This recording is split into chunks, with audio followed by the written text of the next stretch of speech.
Hello, good morning sa lahat nating mga subscribers. So this is Media Vlog PH. So welcome po dito sa aking channel. Ang video natin for today is sasagutin natin si Sir Sibilino Cuevas 903. So 3 days to go pa lang po siya nagtatanong regarding po sa cash loan niya po. Bakit raw ito nawawala? Magbago ka pala sa aking channel, huwag niyo po kalimutan mag-subscribe, like, share, comment, and then don't forget to hit the notification bell para po ma-update po kayo sa aking panibagong video, sa aking mga panibagong i-upload po. So yun lang po yung aking makakaya na aking sasagutin. So, okay, tara, let's go. So, bago ang lahat, intro muna tayo.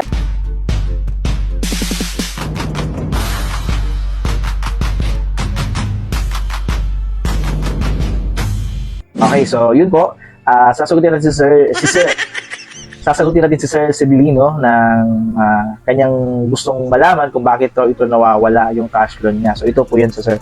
So dito po kasi yun, sir, kapag nawawala po kasi yung cash loan totally, sir, ibig sabihin po doon sa apps po mismo nyo, kailangan nyo lang po siyang i-update always yung apps nyo po, sir. Huwag nyo po kalimutan. Lagi po yun siya nag-update yung apps natin, yung mobile application apps po natin, sir. Kapag ito yung nag-update, sir, magbibigay po yan ng panibagong documentary or documents na kailangan nyo po itong i-update, okay? So yun po, sir, kapag nag-click po yung, pag may lumabas po na cash loan offer po dun sa apps mismo, hindi ko na po malalagay sa screen kasi wala po akong copy, pero at least malaman nyo po. So, ganun pong itsura nun is nakalagay po talaga cash loan. Pangalan po yun, cash loan. Sa itaas is magkano yung amount. Yun ang nandun sa yung dashboard. Okay? Pag click kasi yun, sir, nawawala po yan siya totally kapag hindi po siya qualified for application or applying. Kumbaga. So, kapag nawala po yan, sir, ibig sabihin doon, kailangan nyo po tumawag sa customer service para po, or at-ilisas namin para po malaman po kung ano po yung problem, kung bakit po nawawala. So, usually, kadalasan po kasi nawawala yan kasi hindi po siya qualified for application or for applying. Ready pa lang po yan siya para sa pag-apply ng cash loan.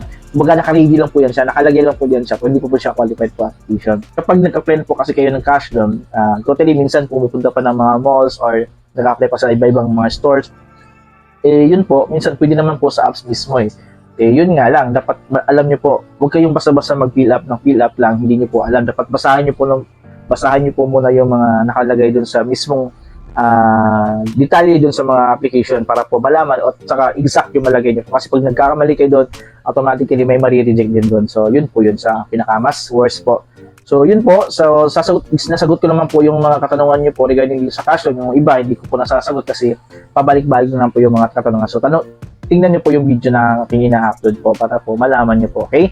So yun po, pusin po tayo ulit sa ating cash loan na tinatanong. So ganito po yun, sir, pag nag-apply po kasi ng cash loan, sir, minsan po nakalagay kasi minsan is nasa mga 60 or 61, ay hindi pala. Kapag naglabas po si cash loan or si apps mismo or si mobile apps is nasa mga 28, hindi po yan sa exact. Usually po hindi po siya nag-range sa mga 20 to 40 kasi meron kasing product loan offer na 20 at 60 ganun. So minsan nakalagay lang yan na 32, 45, 43, 47, 28, 21, 23 ganun. Hindi po yun siya exact na 30,000, 20,000 pero pwede nyo po siyang i-exact amount pag nag-apply na po kayo. Sabihin nyo lang po na, ma'am, ang kukunin ko lang po, instead po na 45,000, kukunin ko lang po ng 30,000. So, mag-i-increase po yan siya.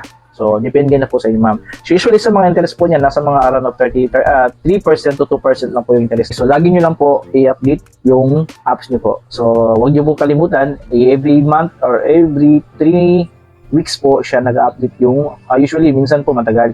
So, depende na po yan. Kasi tingnan niyo po always yung apps niyo po. Lagi po siya nag-update kasi pinapabilis kasi yung application niyo po para madali na lang po applyan yung mga offer ng mga cash loan, application ng mga mobile phone or mga gadgets o ganun po. Ano pa man yung mga gusto niyo po tingnan doon.